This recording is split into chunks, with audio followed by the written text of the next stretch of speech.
Hey, how's it going, guys? Mr. Boss for the win here, and in today's Red Dead Redemption 2 video, we are going to be revisiting Dutch's secret hideout in Konoshe to see if now that the game has been released on PC, we can actually find something there. So this is a mystery that I explored about 9 months ago after the release of Red Dead Redemption 2 on PS4 and Xbox One.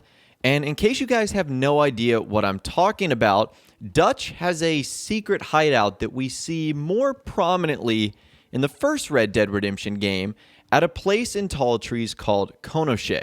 And in Red Dead Redemption 2, they actually kind of mention this in a newspaper article. It says, "Notorious bad man alive, Vanderlyn reported seen in Tall Trees. On the run 7 years, gang members still at large."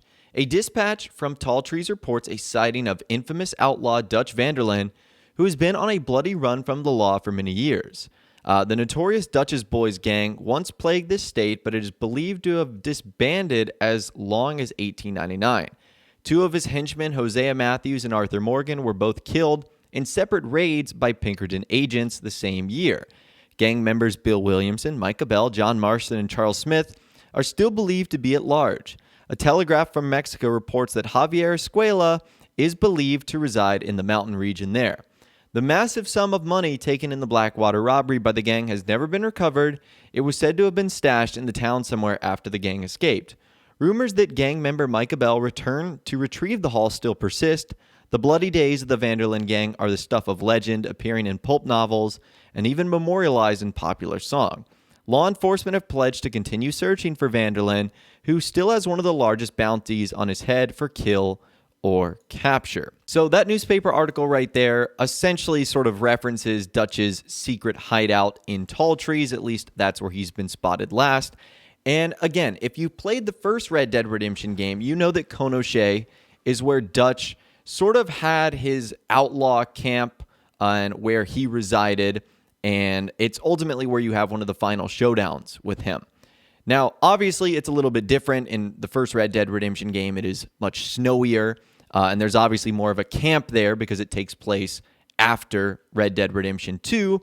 However, some pretty interesting things occurred at Konoshe, especially if you visit in Red Dead Redemption 2. So obviously you're going to notice some differences here. The first is that there isn't any snow and there doesn't really seem to be a camp set up.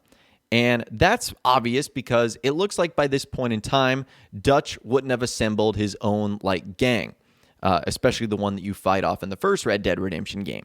However, something interesting happens here. As you guys can see there on the mini-map, there looks to be like a white blip. And this white blip will appear every single time you go. Now, the only problem with this white blip appears outside of the playable area, meaning that there's no way to access whatever blip is going on there. And many people have believed that this white blip is Dutch Vanderlyn. Now, these white blips indicate a chance encounter that occur in the wild and in towns throughout the world, and many people believe that this was one of those cut chance encounters that you could have possibly spotted Dutch after Chapter 6, but before the end of the game where you see him in the final mission of the epilogue, American Venom. And when the game was on console, we were pretty limited as to what we could see over that hill and up on that cliff, and needless to say, we couldn't find anything. However, now that the game is on PC, we can use some PC magic to figure out what's going on up there. So the first thing I did is use my ability to basically get up on the ledge above to see if we could see anything, like a campsite or anything like that. And at least as it stands right now, there doesn't look like there's any sort of camp here. But at least now we can confirm this. So as John Marston, I'm able to get up here, and you can see that there's a giant sort of cliff that basically separates the playable world and the non-playable world. However, even though you can't access some of this stuff, there are ledges in which you can get on, and that's what we've done right here. Now, it's certainly a little bit glitchy, that's for sure. Like, some of the ledges the game definitely does not want us to be on, and it tries to, push us off all the way. So this did actually ended up taking me a couple of tries before I could, explore all of the areas. And there was a couple more ravines that I wanted to try and get up in as well. However, every single place we visited, there doesn't seem to be a thing up here. So I guess that solves the mystery once and for all, that at least in Red Dead Redemption 2, on top of the area of Konoshe, which is where Dutch's hideout would have been, it doesn't look like Rockstar have actually put anything there. Not even like a simple Easter egg, like a campsite, or maybe even a wanted poster of Dutch or something like that. And we even explored some of the other areas that you couldn't normally get to, like this little basin full of trees. Nothing seems to be there either. Now, what is kind of strange is when I visited today on the PC version, I didn't actually see this white blip come up. And I even checked in the areas in which I saw it on the consoles, but it wasn't there. Now, again, that was 9 months ago, and maybe in one of the updates that Rockstar pushed out to the game, they decided, okay, we need to remove this to avoid confusion, or it just might not have appeared. Remember, they're called chance encounters for a reason. Sometimes they show up, and sometimes they just don't. Now, to be very honest with you, I am surprised that Rockstar didn't do more with this location in Red Dead Redemption 2, especially because of how iconic of a place it is. I mean, it's where John Marston kills Dutch in the final mission, or one of the final missions in Red Dead Redemption. It's where they have an epic showdown, and there's just so many important things that happen at this place. I am kind of surprised that they chose not to do anything with it. Now, you might be wondering why Dutch van der Linde decided to choose a place like this as his hideout. And I've been thinking about that since I made this video.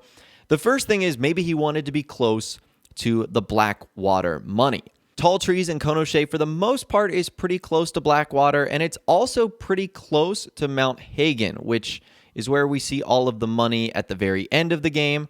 There's also a good chance that he wanted to be close by to where his mother was buried, and his mother's buried in the Blackwater Cemetery for whatever reason. I don't understand the connection there, but I don't know. Maybe he just wanted to be super close by. Maybe he thought he could blend in due to the fact that Tall Trees is already home to one of the most notorious gangs in the game, that being the Skinner brothers, and the law might not ever go in this area because it's such a violent place. So there's a couple of reasons why Dutch maybe chose this area. Maybe he chose this area because it's also super close to a secret cabin that he has. In case you guys don't know, one of the cabins in game might actually belong to Dutch van der Linde. And the reason we know this is because it has some of the belongings that Dutch is actually looking for. Like, for example, he's looking for a pipe. This pipe can be found in this particular cabin. There's also a lot of poems as well that can be found in there, including one about a girl named Annabelle, which we know that Dutch was very fond of. And we know that Dutch is an avid reader. He is a fan of poetry and artist of this era. And this place is filled with paintings and poems and all sorts of good stuff. So it could be that Dutch wanted to be in somewhat close proximity to his little secret cabin, which is just located on sort of the other side of West Elizabeth.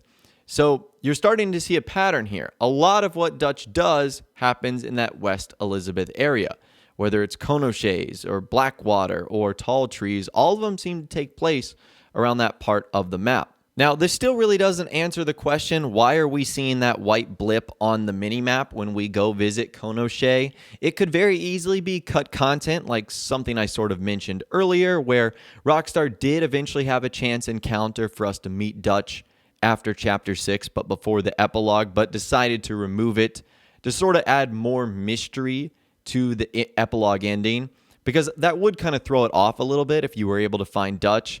But again, maybe that would explain why the newspaper article is there, to sort of tempt you to go in that direction. Or maybe it's something we will potentially see in a future content expansion. I know that the idea of story mode for Red Dead Redemption 2 is very unlikely at this point. In fact, Rockstar have even come out and said that that's not really what they're focused on. But it would be neat if we could see what Dutch does after 1899 and before we encounter him in 1907. Like, does he meet up with Micah? Like, where does he go? There's so many questions that I would like to see answered, and I only feel like Rockstar could answer them if they did some sort of story mode expansion. But anyways, that is all the information that I've got for you guys in this video today. I'd love to hear from you guys in the comments down below. What do you think of our second exploration of trying to find Dutch at his secret Konoshe hideout? Let me know your thoughts, opinions, and more in the comments down below. And if you guys want me to explore any other mysteries or secrets or just anything now that the game is out on PC and we have access to teleportation tools and super jump and God mode and the ability to go through doors and walls, we can explore so many more mysteries now. So let me know in the comments down below, or you can reach out to me on my Facebook page as well. If you guys did going to enjoy this video, though, a like rating would, of course, be awesome. And be sure to subscribe to my YouTube channel if you are new, or you want to stay up to date on all the latest Red Dead Redemption and GTA videos that I'm doing here on my channel. And be sure to ring that notification bell as well. Sometimes YouTube just doesn't work, and if you ring that bell, you'll always be guaranteed to be notified when new videos arrive. But of course, as always, guys, thank you all so much for watching. Take care, and I'll see you guys in the next video.